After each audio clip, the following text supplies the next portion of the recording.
The contract was signed. $50,000. A number big enough to pull Vu back from the brink of death. Enough to keep the doctors at Lorye Hospital fighting for his heartbeat. But it was also the exact price to crush me all over again. I stepped right back into the devil's house. Everything here remained exactly as it was when I was 19, like a perfectly preserved museum of cruelty. The same expensive, suffocating scent of agar wood, choking and deeply entwined with the smell of pure rubbing alcohol. A scent so clinically clean it felt perverted, making me gag and suffocate the very second my feet touched the floor.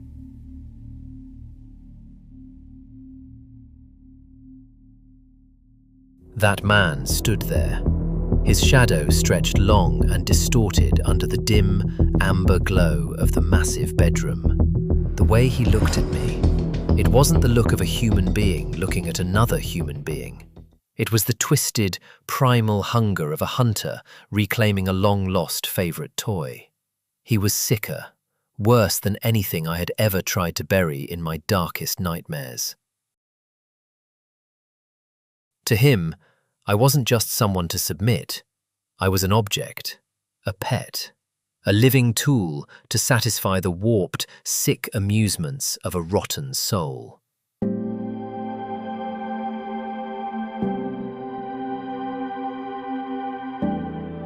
He forced me to transform. He wanted me to embody bizarre characters inside his frenzied madness. He wasn't looking for ordinary, physical ecstasy. No. The only thing that satisfied him, the only thing that made him laugh out loud, was humiliation. Raw, unadulterated pain, and the sheer, unbridled terror written all over my face. There were endless, grueling nights where he forced me into a cheap, suffocatingly tight maid outfit made of paper-thin lace. The harsh edges dug deep into my skin, scraping against the old scars on my body, threatening to rip them wide open and bleed.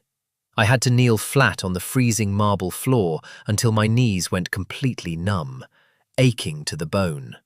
My hands shook violently as I balanced a silver wine tray, while he sat high up on his expensive leather armchair, spitting venom, tearing my dignity to shreds.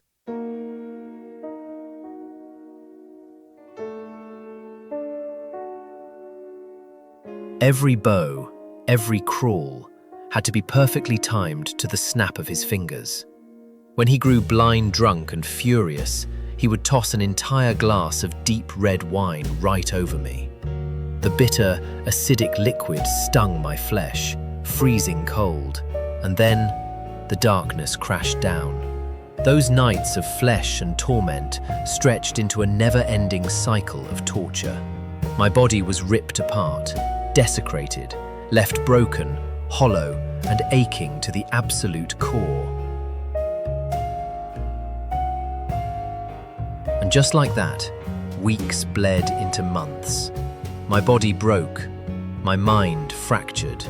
I fell into a state of total paralysis, a complete system overload of my entire nervous system. I couldn't even cry anymore. My soul felt like a black hole, a bottomless abyss, sucking in every ounce of pain until nothing was left but a chilling, empty void.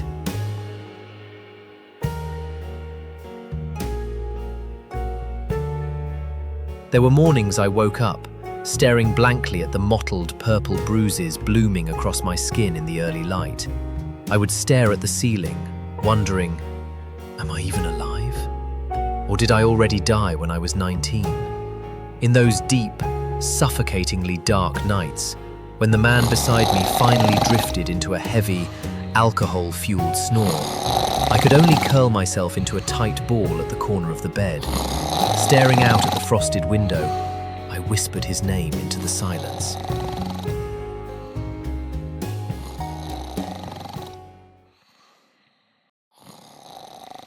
Vu, where are you right now? Are you getting better? Your wounds, do they still ache when the weather turns cold? Do you even know that your boy is kneeling at the feet of a monster just to keep you breathing? Do you ever think of me, the way I am dying for you?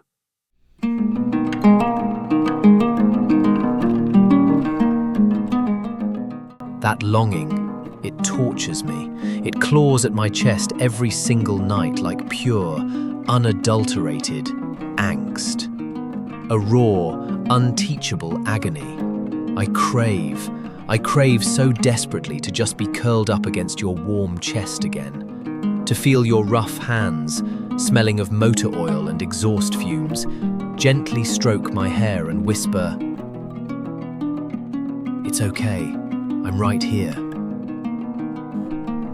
I wish to God someone would come protect me right now, to save me out of this filthy, suffocating swamp. But the only thing answering me is the useless, mocking rain slamming against the glass. There is no one. There is only me, the darkness, and the drowning, endless exhaustion.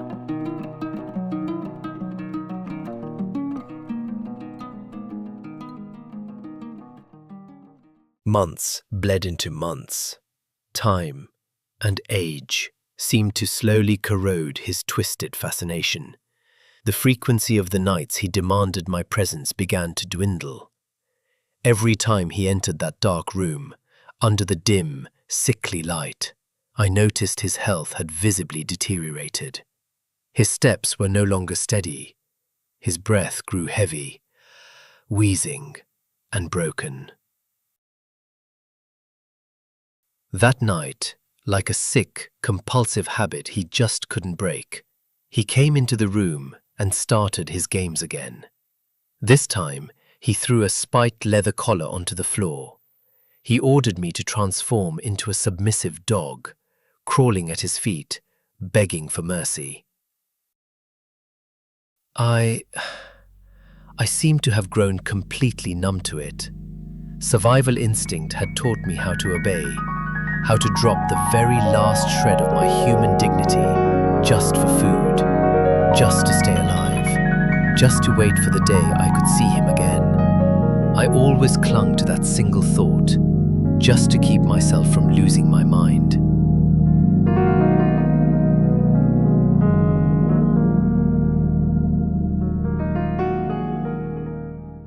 But I never expected the turning point would come so fast. Right in the middle of his depraved amusement, his face suddenly contorted. His eyes rolled back, pupils dilating wildly, and one side of his body collapsed instantly, like a rotting tree being chopped down.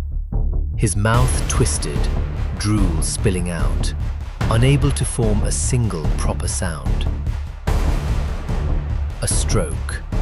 The undeniable signs of an old man who had wrung out the last drops of his decaying vitality into nights of debauchery. In that split fraction of a second, the demon inside my own mind woke up. It screamed, "Stay still! Just let him die! Let him die and you will be free. No one will ever know. Let him rot on this floor." But, looking at that man seizing, fading away right at the threshold of life and death, his eyes wide with the pure horror of a soul about to be dragged down to hell, a sudden, unbidden wave of compassion surged within me. I loathed him. I hated him to the absolute marrow of my bones. But standing before a dying life, I couldn't just watch. I lunged forward, not out of mercy, but out of the raw instinct of being human. During those years wandering the freezing streets when I was 19, living among the homeless and the poor working class, I had witnessed too many times people collapsing from strokes or the biting frost. They had taught me the brutal, practical first aid to rip a life back from the grim reaper. I quickly loosened the tie around his neck. I used a pillow to slightly elevate his head, then rolled him onto his side to keep his airway from choking on his own fluids. My hands were shaking violently, but my movements were steady, decisive. I pressed my thumb down with everything I had into his philtrum, the pressure point beneath his nose, holding it hard to shock his nervous system back to life. I saved him by a hair's breadth. By the time the distant wail of the ambulance siren echoed through the night, I was sitting numbly on the floor among the shards of broken glass. My hands were covered in his blood and fluids. I stared up into the darkness and thought, yes, he is an evil, sick monster. But this was my bargain. He paid the money to save Vu's life, so I paid him back with this body and this submission. In the end, there was no injustice here. If I had intentionally let him die right now, if I hadn't saved him, I would have become a murderer. I would have turned into someone without a heart, someone without mercy, someone no different than him. I didn't save him for his sake. I saved him to preserve the very last, clean piece of my soul. For him. For Vu.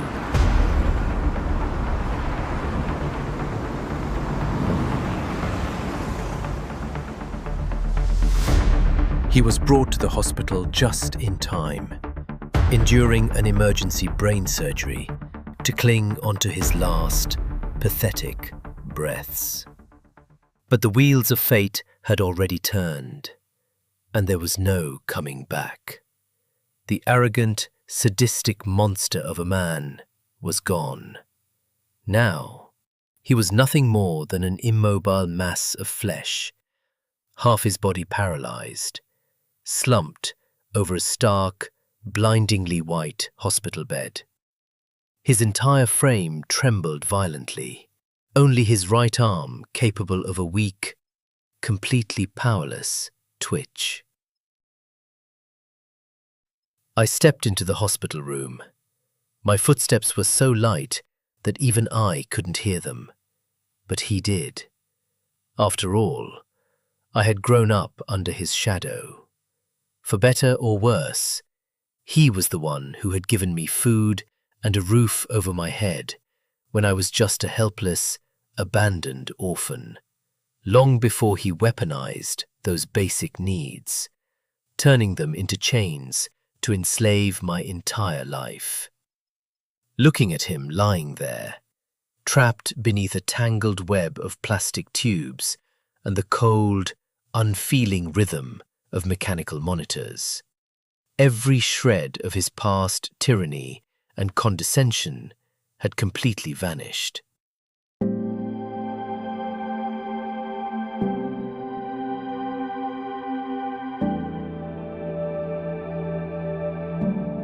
Right now, in front of me, was just a pitiful creature.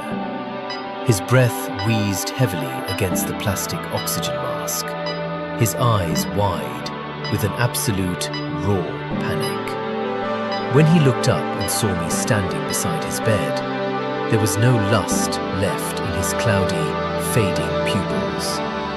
There was no manipulation. Instead, there was only terror.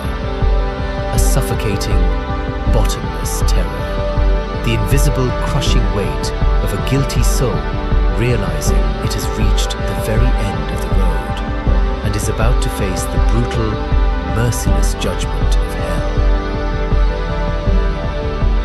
He understood. The boy he used to abuse, the boy he treated like an object, like a pet for his sick amusements, was now the only one holding his remaining breath in these final seconds.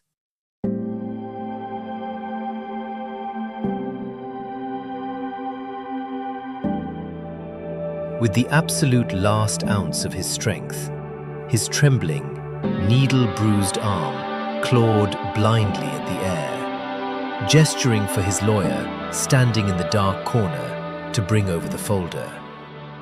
He didn't apologize to me. No. A villain belonging to the deepest abyss of darkness, never learns how to say sorry. And I didn't need a hollow, meaningless apology to heal scars that had already eaten into the marrow of my bones. He was simply begging for the liberation of his own soul. He was terrified of death. He was terrified of the retribution waiting to choke the life out of him the exact moment he closed his eyes.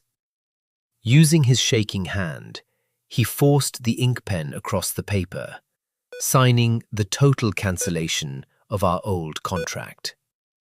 Each stroke of the pen was jagged, broken, just like his fading breath. He gave me back my freedom.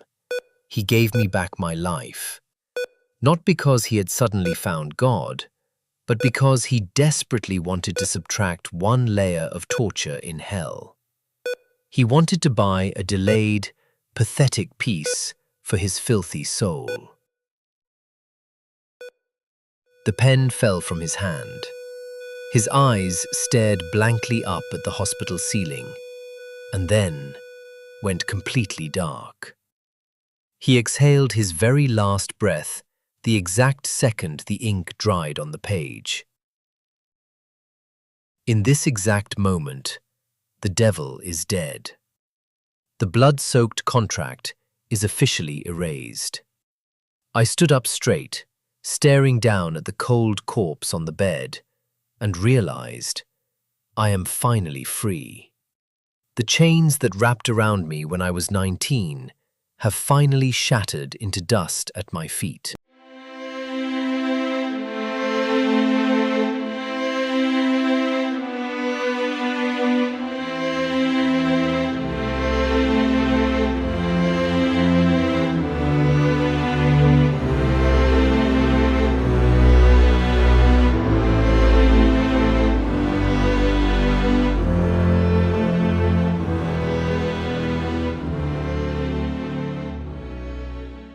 I walked out of those hospital doors, leaving behind the toxic stench of antiseptic and the cold corpse of the man who had been the greatest nightmare of my life. I looked up. The sky that day was high, wide, and an impossibly clear blue. The faint morning sun washed over my face, warming a pale complexion starved of light after endless days of captivity in the dark.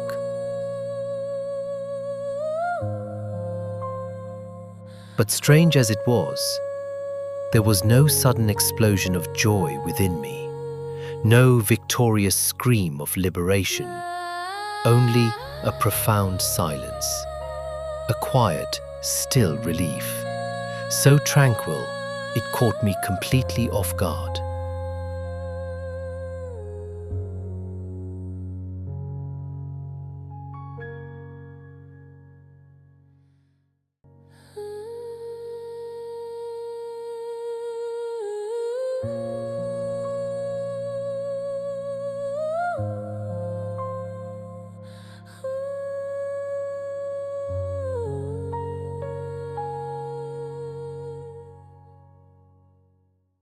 I was 22 that year, the age people call the prime of youth, the moment you step into the world armed with grand ambitions and wild dreams.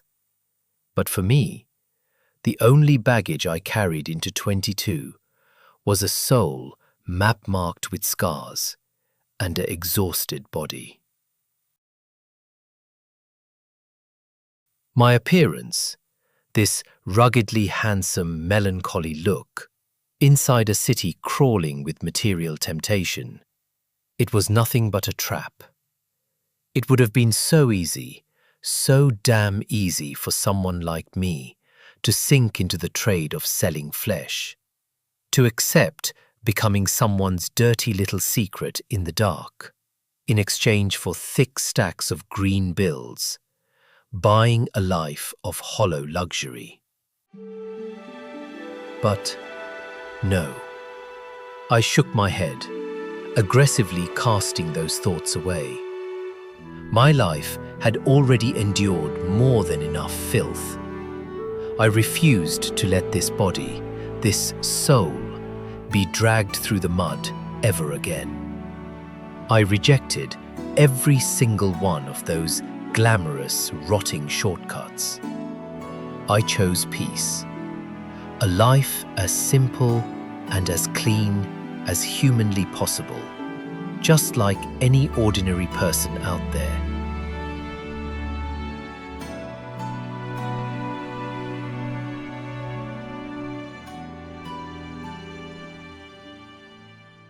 I relocated to a small town and found a job as a server in a cheap, run-of-the-mill diner.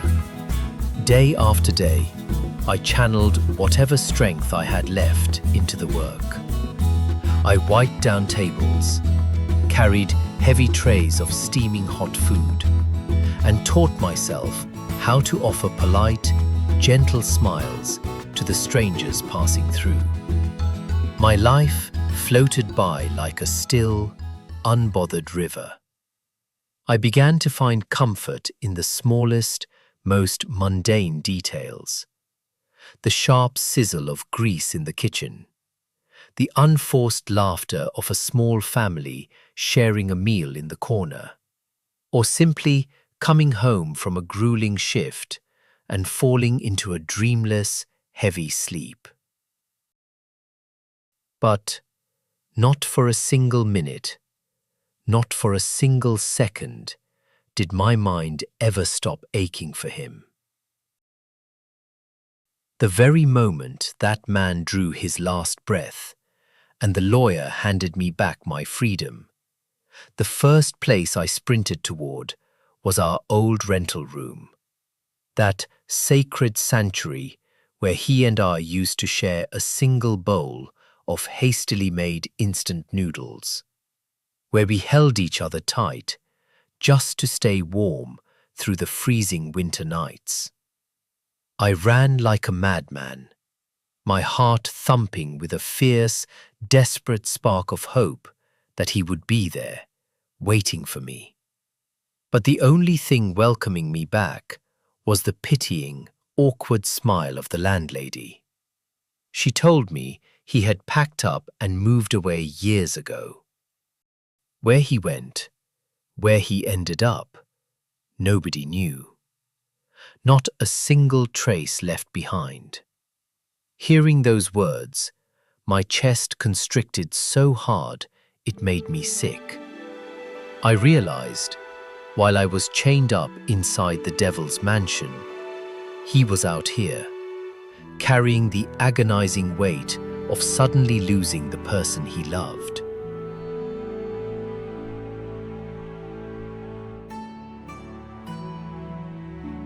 Through all those years working at the diner, or during those long, late-night walks through the streets after my shifts, my eyes would unconsciously scan the crowds.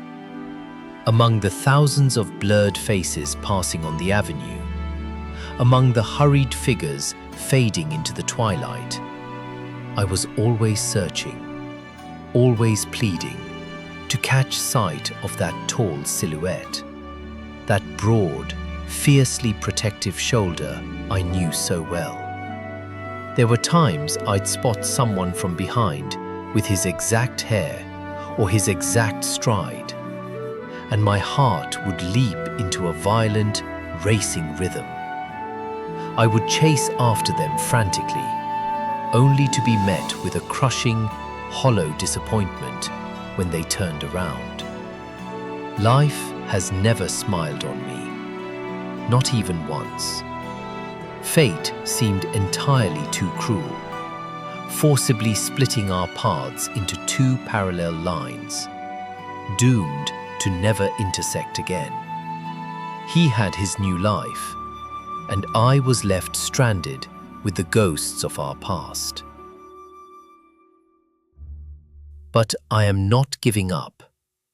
I am still here, living, moving forward quietly and stubbornly, nurturing a hope as thin as a single thread. I still search for him in every breath I take, through every endless, grueling day that drags by, telling myself that as long as I am still breathing, one day, destiny will finally have to take pity on us.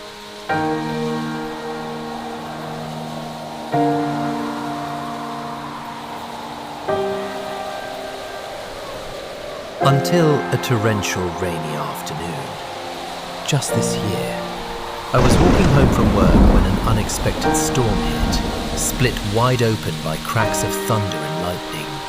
The rain lashed against my face, freezing cold. I scrambled to take cover under the awning of a closed storefront.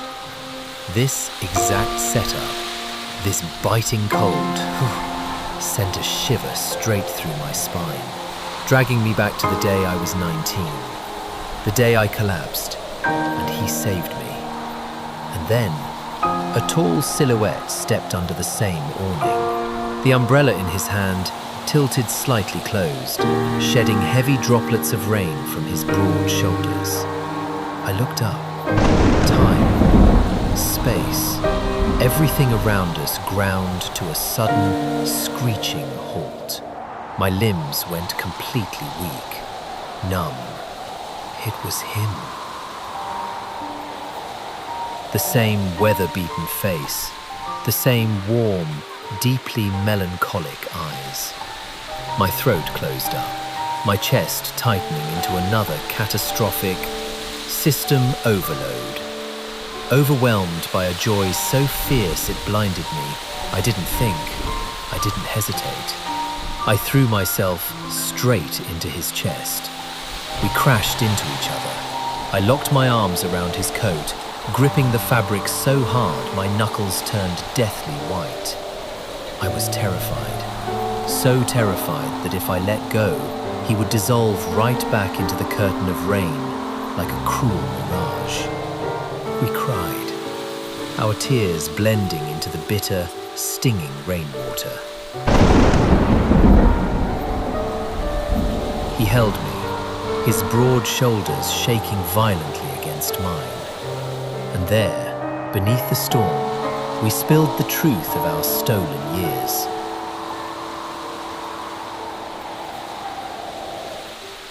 He knew absolutely nothing, not a single thing about that toxic $50,000 contract.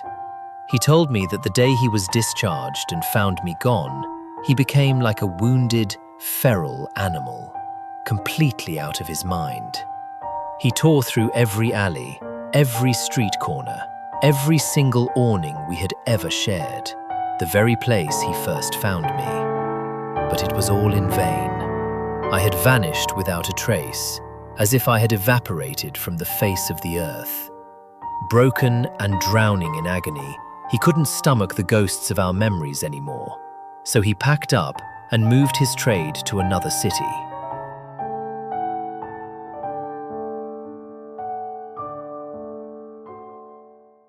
Today, by a 1,000,000-to-1 chance, business brought him back to this town. And destiny chose to put us under the exact same roof. We held each other for a long, endless time, in a silence that didn't need words under the pounding rain. The world around us was quiet. We said nothing, but inside our chests, two bodies burning with a fierce, reawakened love were anything but silent.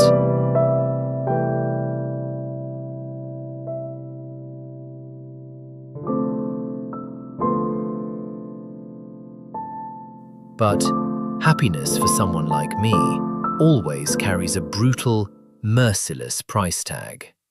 When I finally escaped that abuser's mansion, a series of medical tests delivered a devastating blow. I found out I had contracted HIV, that goddamn curse of a disease. It was the filthy, permanent souvenir left behind from those nights of forced, degraded submission he had inflicted upon my body. Now, standing in front of him again, I couldn't look him in the eye. I hung my head, my tears spilling onto my shaking hands. Gathering every ounce of courage left in my broken soul, I laid it all bare. I told him everything about my health. I told him, "I'm not biologically clean anymore. I carry a plague inside me. I am so terrified. I'll make you dirty."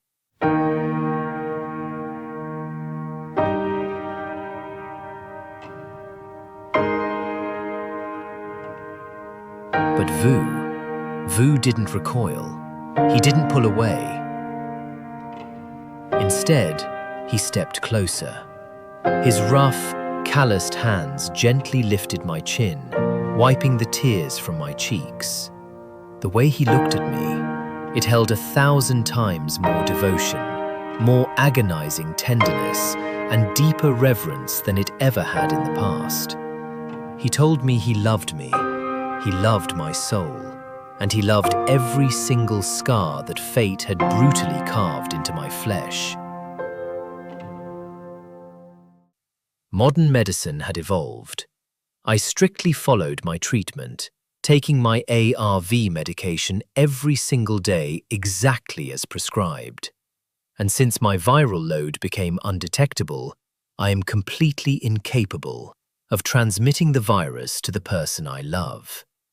We learned how to care for one another, practicing safe, mindful, and fiercely protective intimacy. It is a physical scar that will never fade, but it cannot stop us from walking toward the light.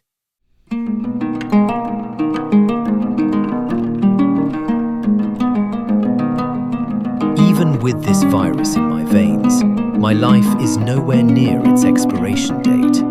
I choose to live with optimism, putting good things out into the world. And above all, I will spend the rest of my days honoring and aching for his ocean-wide, unconditional love.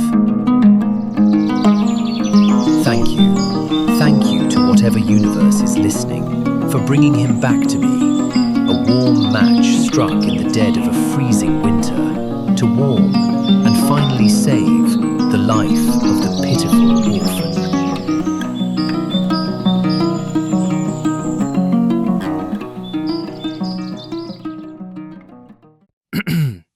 Hello to all the listeners of the audiobook series The Devil's Bargain, Love or Freedom. I am Lorye, the author of this story. Through Atlas's journey, I wanted to share a small message with the young generation listening out there. Life might throw us into the darkest, filthiest mud. It might mark our bodies and our souls with scars that will never fully heal. But the choice of how to live always remains in your hands.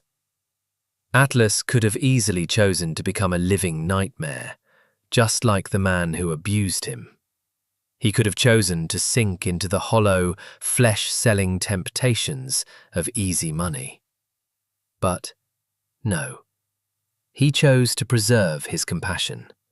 He chose a simple, clean life, to remain worthy of Vu's love.